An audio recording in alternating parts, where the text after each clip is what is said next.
Before we get into WordPress this week, I want to revisit the concept of optimizing your images for the web. Now, if you like to use digital camera, and even if you're using a cell phone, a lot of times now you're taking very high definition, high quality images. For instance, if we look at this image, you can see that it's 12.5% of its actual size, so it's actually a much larger image. If I go in and I take a look at the image size, you can see it's thick 6,000 by 4,000 pixels. That's huge when you consider the average screen width is right now, like even a whole web page layout is going to be like 1,000 pixels. So this is 6 times as large as it actually needs to be. Much higher resolution. This is set for print. And it's 68 megabytes, which is really huge when you consider that a lot of people will be looking at your web page on a telephone, and we all have limits of gigabytes for how much we can download. Do you really want to be downloading 68 gigabytes for one picture that you're only going to see at a much smaller size? That's pretty rude to make your viewers do that. So it's really important that you optimize your images first. So right now I am going to talk about this in Photoshop, but if you take a look, I popped up some other things, other tools. You can use Photoshop online if you don't have have Photoshop. You can use Pixlr, and you can even download GIMP, which is very similar to Photoshop and what it can do. So everything that I'm doing here, you can use these tools that are for free online. Additionally, Photoshop is available for you for free, or you've paid for it already with your college tuition, in the communication department labs. So, you know, there's really no excuse for not modifying your images before you go in. And this is something that I will consistently dock you on, because it's just bad form to not edit them first. And you may wonder, how do you even know how big your images should be? Well, you can consider here, I'm working on a Macintosh, so really this is going to have a higher definition. I believe this is an older Mac. I believe my definition is 95 dots per inch, and now some of the Retina displays get up to much higher resolution, but the vast majority of displays are, you know, if you're doing about, they say 72 dots per inch, you're doing pretty well. So I'm going to go in here in Photoshop and say image size. I'm going to change this to 72 dots per inch. Right now my width is 1,400 pixels. If I wanted this to take up the whole width of my page, I would take it down to about, probably really, I'm never going to need it to be much wider than 600 unless I'm making a border or something that's going to be the whole width of my page. Now look, remember it used to be 68 megabytes. Now it's less than 1 megabyte. And I could get that even down smaller by changing the quality of the image when I save it. So let's go ahead and do that. Now you can see I'm looking at it still at 12.5%, but if I hit Command plus on my Mac, it's going to be Control plus on a Windows machine. The image is still at that size. So that's a pretty good size for a web page. And on Photoshop, it has a pretty cool tool. It's an old tool. It's been hidden in here under Save for Web. But I can go in here and I can adjust my quality. Right now the quality is low. And I can see that it's now, if I do that JPEG compression, it's 12.42 kilobytes, but I do see that I have some archiving and splotching that's going around here. That's the compression that happens in the JPEG format. So let's take this up to high. I've lost all of that archiving, that pixel compression that's going on, and it's still 60 kilobytes. That's pretty good. Let's see what maximum is. Yeah, I can see even better. I do see the difference in the pixels. So really, it's all about, you know, your balance between quality and quantity file size. Because right now I took that up to maximum. My kilobytes jumped up to about 1/5 of a meg, which means that the download speed is going to be lower and I'm taking up more data. So I don't think I need that quality. I don't think the quality gained is all that significant between my high quality and my very high quality, but I'm down to about 1/4 of the size in kilobytes. So that's pretty good. So I would go ahead and I would save that. The other thing you may ask is, well, how do you know? Sometimes you're going to be using banners or something like that inside of your web page, and you may need a larger size. So for instance, for this template or theme that I'm using, I have this banner that goes across the top, and when I'm in the customize menu, it says right here it recommends a header size of 1200 by 280. So I know I can crop down my image size just to that. So let's go ahead to let's say I want to use this, which is the image that I used. How do I do that? Well, I can tell you in Photoshop it's pretty easy. I know that I'm going to go into 1200 by 280. So once I open up my crop tool, up here in the properties for the crop tool, I can actually put in 1200 by 280. And there is the size that I'm going to actually use. Now I can drag this and get exactly what I want, which is more or less right there. Hit the enter key, and now it's cropped down my image. Now, if you're using a different, for instance, a photo carousel or a gallery, a lot of times it will tell you what is the maximum size. Sometimes your gallery will crop down to thumbnails by itself. But always watch to see if it's telling you what the ratio is, what the pixel size is. Generally, there's going to be a limit on the largest image that you can upload into the media database. I believe I have it set at about 1.5 MB. But you can see that's not even necessary. This is much smaller than that. When I take a look at the image size, once I've already adjusted it, well, this is actually not a completely adjusted. Once I had gone in and saved for the web, I was down to 60 kilobytes, which is significantly smaller than that 1.5 meg. And you know, you don't want to have really super duper high quality images on the internet, especially if you're a photographer, because people are just going to lift them anyway. So, you know, keep that in mind. You want to show your quality of your work, but you don't want to have it so much that it's going to get stolen from the net.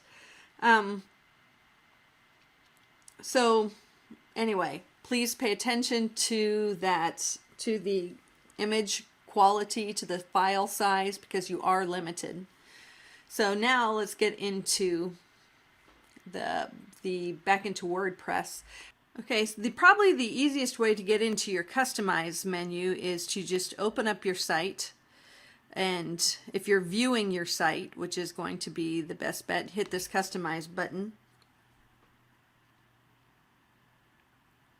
You can see here that I selected a darker theme.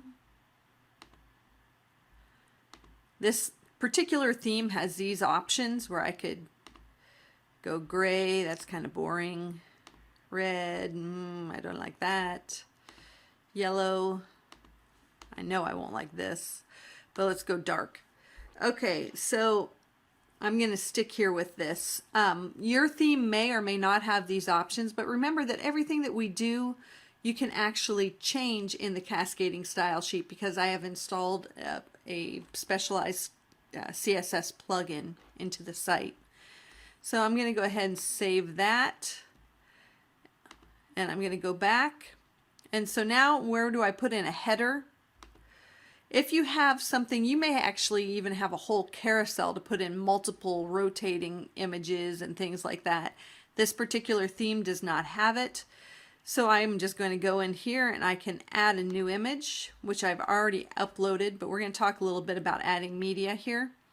Whenever you upload files, you go into the media library, and then these files can be added anywhere in your site. So it's okay, once you have the media library open, even if you're just adding in pictures for a header or whatever, you can go ahead and drop all of your images, and you can just drag them. If you have a double screen or whatever, you can drag them into this area, or you can select the files.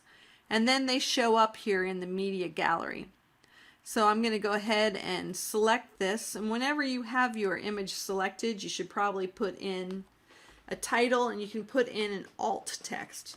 An alt text is what a screen reader can use whenever the images don't appear, or when somebody is visually impaired and they're using something like JAWS Reader. It's going to read the alt text to tell them what the images are. So you use an alt text for any image that actually appears on the page, but not necessarily for images that appear in the background or images that are not important. Alt text and things like this are for images that are somewhat important. Now I've already cropped this down because, like you, I intend to, I expect you to please crop these things down inside of Photoshop. However, here it does allow you to crop that 12, whatever it was, 1200 by 280 size image. So I could have started with a larger image. But do recognize that if you start with a larger image, then the person has to download that whole larger image. So it's better to actually alter size down, scan down the quality, all of that of your images inside of a photo editor before you take them up into WordPress. Since I already resized this, I can just skip the cropping, and there we go. There's my image right up there. We already talked a lot about this. I have menus here, and I have my primary menu. These are pages that I created. We're going to talk about how to modify this. I had created the primary menu. So if I had another menu, if I had a widget on the side and I wanted to put a menu here to maybe go through blog posts or something like that, I could do that there. Have a secondary menu, but right now I created just a primary. So I'm going to go ahead and save and publish here in my customizing.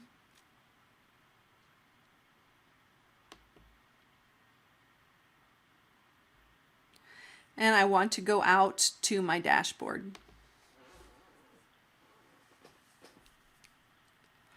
Now remember that pages are static information. They're information that doesn't change. That would be like a, if you're looking at Amazon or a store or something online, it's going to be the data that kind of stays in place, like the About Us or whatever. Posts are blog posts where somebody's posting pictures of their dinner, whatever it is, and you're just updating things on a daily basis. But pages are the pages that basically stay the same every day. Not necessarily that they're static information all the time, because you can have, if you have a store, for instance, you could have an electronics page or something, and it pulls up the electronics based on search criteria, which means it's dynamic, but it's not somebody updating a diary or a journal or whatever it is on a daily basis. So please understand the difference between posts, which are for a blog type situation, and pages, which are more or less static. Even if they contain dynamic data, they are static entities. So I had gone ahead and I have created these pages. So I'm going to go ahead and take a look at all of my pages.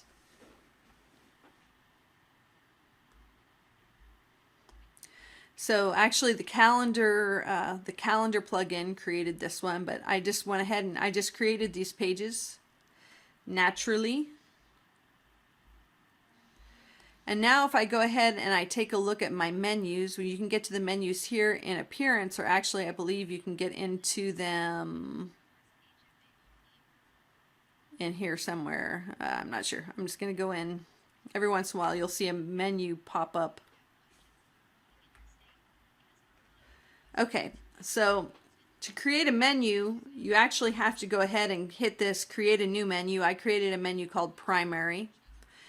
And then I have all of my pages here, and I want all of these pages to move over. So I would select them and add them to menu, and then they all shift over to this side. For instance, let's remove this one. Let's say I don't want news, so I'm going to remove it. Now let's say I want it back. I select it, I add it to menu. And it's appeared, it should appear here. Oh, there it is, but I want it up here. To move things around, all you actually have to do is drag them around. To create submenus, for instance, I have a photography menu. I want to have newborn and wedding photography as submenu items, so I can just drag them in and out. If I wanted YouTube under there, I could put YouTube under there, but I don't.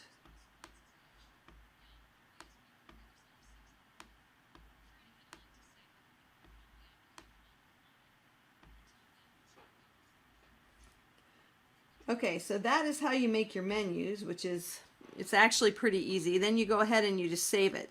Additionally, you want to tell this that this is a primary menu. That means that it's going to put the menu wherever your primary goes. In my case, it's across the top. If you want to have something that is a menu header but not actually a page, for instance, let's say this photography, I don't actually want to have this be a page. I just want it to be a header and then have all the different subtypes of photography that I would have. What I would do is I would create a custom link, and here I would just put in a hashtag, and I would say photography.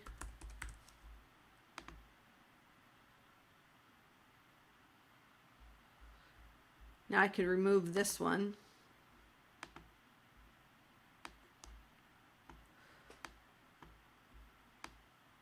I'm just dragging these over to bump them over. And now photography is a header with these things under there. To add a link to YouTube, I use the same thing, custom link. I put a link to my YouTube account and I just typed in here YouTube. I hit add to menu. I don't need to do that because I did it already.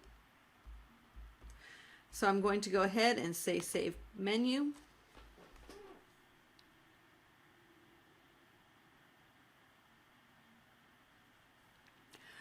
Okay, now let's talk a little bit. You should do as much as you can possibly do to change your page using the customize. But what if there are things that you want to do that you cannot do? For instance, I'm very limited with the color scheme that I can use. I can pick a dark color scheme, but let's say I want to choose more colors for my font or specific colors for my font on the page, and I can't do that using the customize menu. So what I'm going to do there is I am going to go ahead and visit my site. So let's say I want to change this Temusa here to red. I'm going to go ahead and I'm going to pop this open using my developer.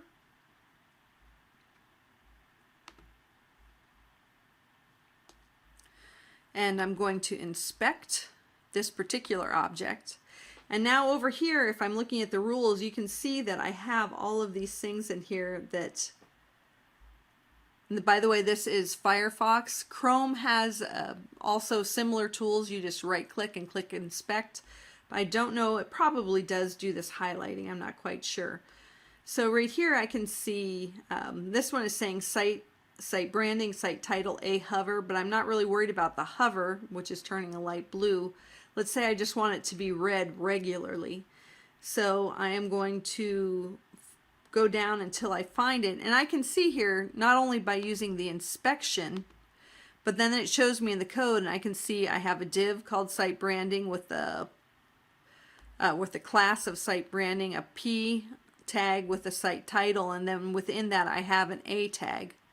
So it's going to be site branding, site title, A. So right here it is, site branding, site title A. I could actually check that here, and this doesn't really change it, it just shows me.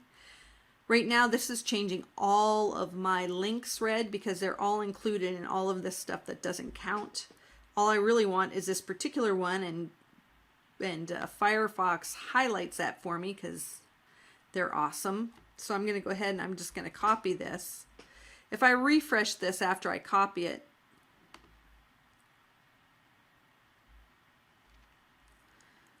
come on. That red is gone because all I did was change it just as testing inside of my browser. It's nice, but it's not actually changed. So the way that I'm actually going to change it is to go back into my website here. And I'm going to close my web tools. And down here at the bottom, I don't know if I'm out of my view or not. Let me squish this up so we can actually see. well, down here at the bottom, and I may be out of the view of the video, or I'm just at the top of it, it says Add Custom CSS. So I'm clicking on that button.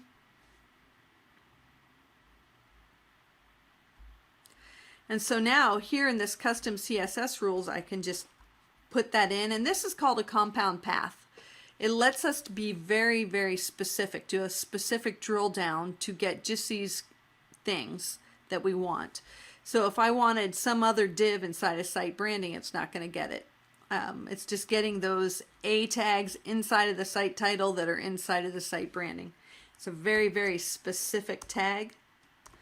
So here now I can say color red. And I'm going to scroll up and I'm going to save this.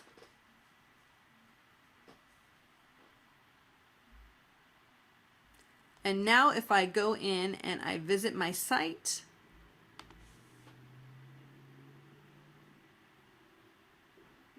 you can see that just that little section that I selected is red, but now when I roll over, it still gives me that pale blue. You can change anything on your site, pretty much anything that is controlled by CSS, which in most themes is going to be just about anything. You can change sizes, you can change placement, you can change color, you can change font, except for the fact that you can't put in a link to a web font, unfortunately, just in this plain CSS.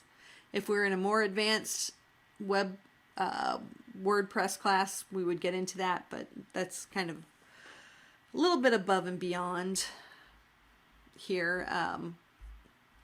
But at least anything that you could change just with plain CSS, you can change using that custom CSS, because that will override anything that is already built into the theme.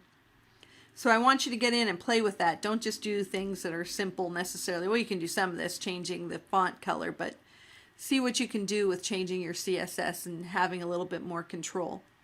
So your project this week, I want you to have pages, I want you to have posts, I want you to have a menu, and I would like you to work on changing some items with your CSS.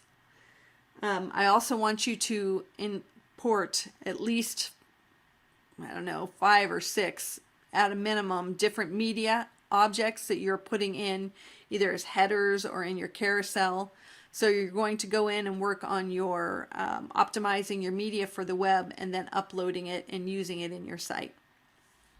So that is it for this week. Have fun with that.